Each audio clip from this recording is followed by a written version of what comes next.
बिहार में चुनावी प्रक्रिया जनता के सिर चढ़कर बोलता है। 2019 का लोकसभा चुनाव हो या 2020 का विधानसभा चुनाव, बिहार की जनता के रगों में सियासत बसी है। और यही कारण है कि जब बिहार में चुनाव होते हैं तो पूरे देश की नज़रें बिहार पर टिकी होती है।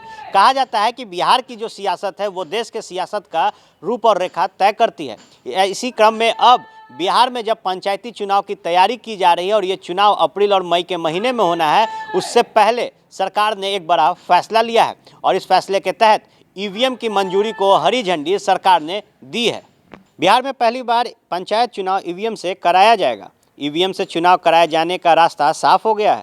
सरकार की तरफ से पंचायती राज विभाग ईवीएम से चुनाव कराने के लिए अपनी सहमति दे दी है। विभाग ने इस संबंध में आयोग को पत्र लिखकर सूचित किया है। इसके साथ ही अब आयोग ईवीएम की खरीद करने की तैयारी में जुट जाएगी। बिहार में 2.5 लाख से ज़्यादा पंचायत प्रतिनिधियों के पद पर चुनाव की प्रक्रिया अप्रैल और मई के बीच होनी है।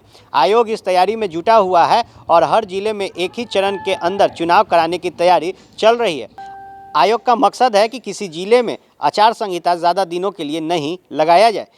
ईवीएम से पंचायत चुनाव कराए जाने को लेकर सरकार की तरफ से पहले ही सैद्धांतिक सहमति दी गई थी, लेकिन अब पंचायती राज विभाग ने इसकी लिखित सूचना आयोग को दी है। राज्य में पहली बार पंचायत के 6 पदों के लिए चुनाव ईवीएम से कराए जाएंगे। ईवीएम से पंचायत चुनाव कराए जाने को लेकर सरकार की तरफ से पहले ही सैद्धांतिक सहमति दी गई थी, लेकिन अब पंचायती राज विभाग ने इसकी लिखित सूचना आयोग को दी है। राज्य में पहली बार पंचायत के 6 पदों के लिए चुनाव ईवीएम से कराए जाएंगे। इस बार राज्य में 9 चरणों में चुनाव कराने की संभावना है। वहीं इसके लिए 15,000 कंट्रोल यूनिट और 90,000 बैलेट यूनिट का इस्तेमाल किया जाएगा।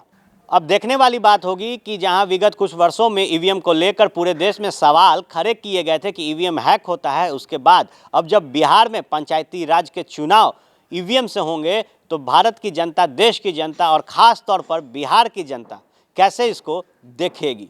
तमाम जो राजनीतिक गलियारों की खबरें होंगी या फिर क्राइम से जुड़ी फर्स्ट बिहार पे मिलेंगी। बने रहे फर्स्ट बिहार के साथ। धन्यवाद।